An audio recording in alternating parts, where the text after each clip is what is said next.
మీ జాతకం ఎలా ఉంటుందో తెలుసుకోండి. వెంటనే జేకేఆర్ గురుగారి అపాయింట్మెంట్ తీసుకోండి. అమ్మ నమస్కారం అమ్మ. నమస్తే అమ్మా. ఈ మధ్య కాలంలో చాలా వింటున్నాం. అంటే అక్రమ సంబంధాలు ఎక్కువైపోతాయి. అవును అవును, బాగా ఎక్కువైపోతున్నాయి. అందులోనూ ఆడవాళ్ళు చాలా ఎక్కువగా ఈ Trap చేస్తున్నారు మ్యారిటల్ మగాళ్ళని. అఫైర్స్ లో చాలా తెలుస్తున్నాయి ముందుకెళ్ళిపోతున్నారు. అన్నమాట. అవును అది ఎంత వరకు వెళ్ళిపోతుందంటే కొన్నిసార్లు కన్న పిల్లల్ని కూడా వాళ్ళు చంపేసి అవును ఆ పర్సన్ తో వెళ్ళిపోవడానికి రెడీ అయిపోతున్నారు అవును, అసలు యాక్చువల్గా. అవును. అయితే ఇలాంటప్పుడు ఒక రిలేషన్షిప్ లో ఒక భార్య ఎక్స్ట్రా మ్యారిటల్ అఫైర్ లో ఉందని కానీ, వేరే వ్యక్తితో రిలేషన్షిప్ లో ఉందని కానీ హస్బెండ్ ఎలా తెలుసుకోవాలి, గ్రహించాలి. అరే వెళ్తోంది అంటే వేరే పర్సన్ తో ఇంట్రెస్టెడ్ ఉంది అని తెలుసుకుని కొంచెం జాగ్రత్త పరచుకోవాలన్నా కానీ ఆ భార్య ప్రవర్తనలో కానీ ఏమన్నా తెలుస్తుందంటారా? భర్త ఎలా గ్రహించవచ్చు అంటారు అసలు? జనరల్ గా ఏంటంటే ఇప్పుడు సూసైడ్ టెండెన్సీ ఉంటుంది కొంతమందికి. అంటే నిరాశ నిస్పృహతో చనిపోదాం అనుకుంటారు. వాళ్ళకి డాక్టర్లు ఏం చెప్తారంటే అలా చనిపోవాలనుకున్న వాళ్ళకి కొన్ని లక్షణాలు ఉంటాయి. ఒంటరిగా ఉండడానికి ఇష్టపడతారు. వాళ్ళు 10 మందిలో కలవడం ఉండదు. అంటే మూడీగా ఉంటారు, ఓ మూల కూర్చొని ఉంటారు. వాళ్ళలో వాళ్ళు ఏదో ఆలోచించుకుంటూ ఉంటారు. అలాంటి వాళ్ళని వదిలిపెట్టకండి, 10 మందిలో కలిసేలా చేయండి, వాళ్ళని అబ్జర్వ్ చేయండి, వాళ్ళని కలుపుకోండి అని చెప్తుంటారు డాక్టర్. అలాగే వీళ్ళు కూడా ఏంటంటే ఎక్స్ట్రా మ్యారిటల్ అఫైర్ ఉన్నప్పుడు అది వీళ్ళు జనరల్గా ఫోన్లలో చాటింగ్ చేసుకుని మెసేజ్లు పెట్టుకునే చేస్తూ ఉంటారు కదా. ఫోన్ కోసం ఎదురు చూస్తూ ఉంటుంది. ఫోన్ రాగానే చేసే పని వదిలిపెట్టేసి పరిగెట్టుకెళ్ళి చూస్తూ ఉంటుంది.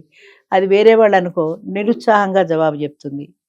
లేదా ఆమె అనుకున్న వ్యక్తే అనుకో నేను తర్వాత ఫోన్ చేస్తానని ఏదో ఒకటి చేసి పెట్టేస్తుంది.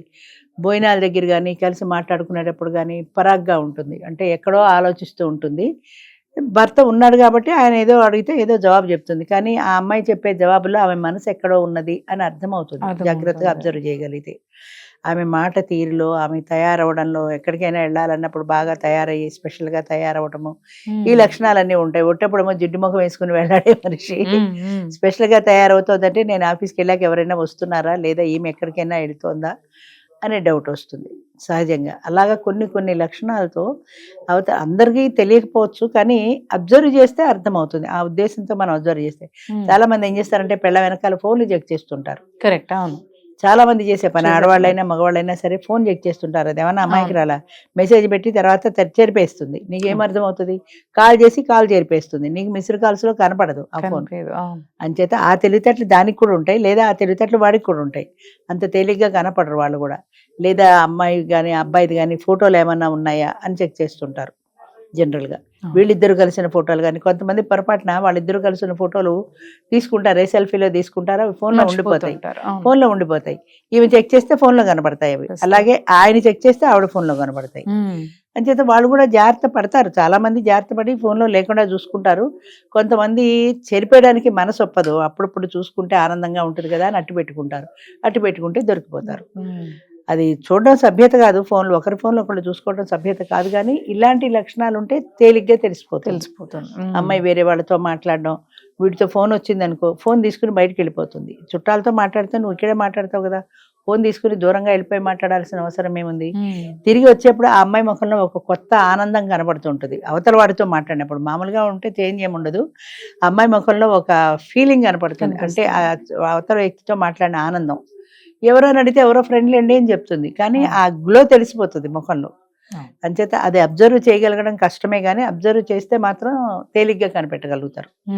కొంతమంది అనుమానం మొగుళ్ళు ఉంటారు. అది మామూలుగా మాట్లాడినా వాడికి అనుమానమే వస్తుంది. అస్తమానం దాని ఫోన్ చెక్ చేయడం, అది తయారైతే ఏంది స్పెషల్గా తయారయ్యా ఉండడం, ఇలాంటి సూటిపోటు మాట్లాడడం కూడా చేస్తుంటారు.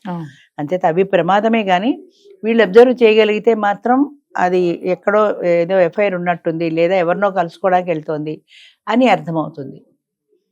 ఇక్కడెక్కడో జోక్ కూడా చూశాను.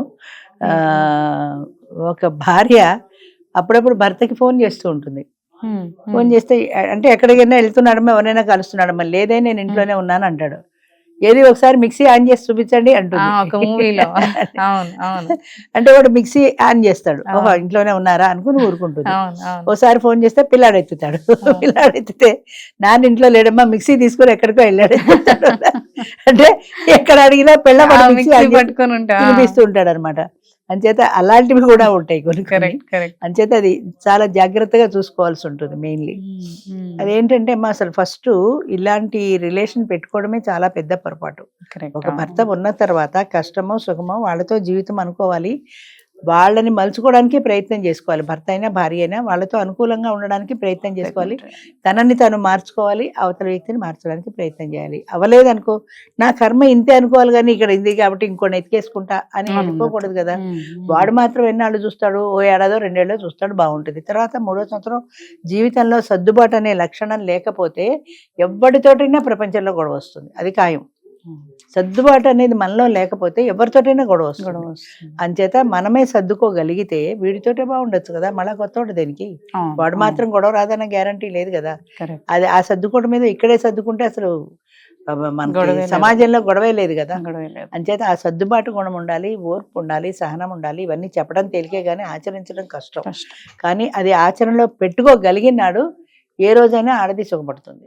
ఎప్పుడైనా సరే తను జాగ్రత్తగా ఉండగలిగితే, తను గీసిన ఆ హద్దు దాటకుండా ఉంటే ఏదైనా సరే సొసైటీ సపోర్ట్ ఉంటుంది, కనీసం తన పేరెంట్స్ సపోర్ట్ ఉంటుంది, ఇన్లా సపోర్ట్ ఉంటుంది. ఏదైనా తను పాపం ప్రయత్నం చేసింది, వాడు సరైనవాడు కాదు అని ఇన్లాస్ కూడా అనుకోవచ్చు, నా కొడుకే సరైనవాడు కాదు అని. అంచేత అది సామరస్యంగా పరిష్కారం చేసుకోవాలి. కానీ వీడితో బాగాలేదని వెంటనే ఇంకొకటితో ఎఫ్ఐఆర్ పెట్టుకుని, వాడితో బాగాలేదని ఇంకొకటితో ఎఫ్ఐఆర్ పెట్టుకుని, ఇలా ఎంతమందితో ఎఫ్ఐఆర్ పెట్టుకుంటావు? చీరలు మార్చినట్టు మగాళ్ళని మార్చడం లక్షణం కాదు కదా. అంచేత అది ఎవరు 7 పెళ్లిళ్ళు చేసుకుని మళ్ళీ మగుడినే పెళ్లి చేసుకుంది, ఎవరో పేరు గుర్తు రావట్లేదు నాకు, హాలీవుడ్ స్టార్, హాలీవుడ్ సెలబ్రిటీ. 7 అక్కడ విడాకులు కామన్ కదా, 7గురిని మార్చింది. 7గురిని మార్చితే మొదటి మొగుడే బెటర్ అనిపించి మళ్ళీ వాడిని పెళ్లి చేసుకుంది. అంచేత అలా చిత్ర విచిత్రమైన ఉంటాయి. ఇంతమందిని మార్చే బదులు ఉన్నవాటితోటే సర్దుకుంటే పోతుంది కదా. అది ఒకప్పుడు సాంప్రదాయం. ఇప్పుడు ఏంటంటే చీరలు మార్చేంత తేలిగ్గా ఈ చీర బాగాలేదని ఆ చీర, ఆ చీర బాగాలేదని ఈ చీర, ఈ మొగుడు బాగాలేదని ఆ ఫ్రెండ్ బాగాలేదని ఇంకో బాయ్ ఫ్రెండ్, అలా అయిపోయింది. మీరు అన్నట్టు అడ్జస్ట్మెంట్ చేసుకుంటే ఏదైనా సేమ్. ఎందుకంటే ఇప్పుడు ఈ రిలేషన్ బాగాలేదని నువ్వు బయటకు వచ్చి తర్వాత ఫస్ట్ లో ఇది బాగానే ఉంటుంది, లాస్ట్ కి వచ్చేసరికి మళ్ళీ అదే గొడవ అడ్జస్ట్ చేసుకుంటే ఒకదానితో ఆగిపోతుంది. అది ఆ అడ్జస్ట్మెంట్ అనేది జనాల్లో ఉండట్లా. అందువల్లనే ఇంకోటి ఏంటంటే క్యారెక్టర్ పట్ల ఎవరికి అంత ఇంపార్టెన్స్ లేదు. అంచేత వీడు కాకపోతే ఇంకొకటితో వెళ్ళిపోదామన్నా కదా, కానీ ఇది తప్పు అన్న ఫీలింగ్ లేదు, ఉండట్లేదు.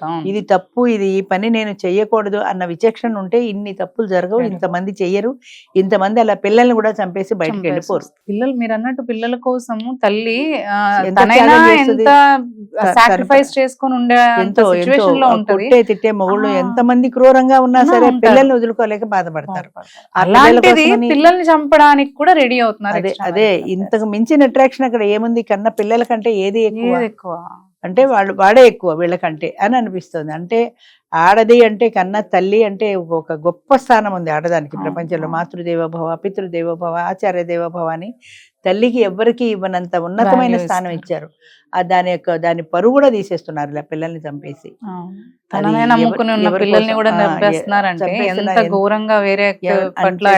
ఎంత అట్రాక్ట్ అవుతున్నారు. ఇదంతా ఎటు తిరిగి ఎటుపోయినా సెక్స్ కోసమే కదా, అంతా అవతల అట్రాక్షన్ అంతా సెక్స్ కోసమే కదా. అంటే ఇది వరకు పెళ్లి కాకుండా ఉన్న కన్యలు ఉన్నారు, 70 ఏళ్ల వాడిని 20 ఏళ్ల పెళ్లి చేసుకున్న కథలు ఎన్నో ఉన్నాయి మన పాతకాలంలో.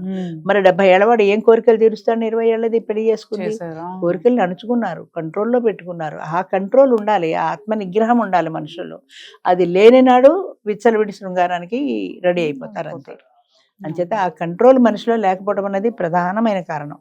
మనసు టెంప్ట్ అయినా సరే దాన్ని మనం కంట్రోల్ పెట్టుకోగలగాలి.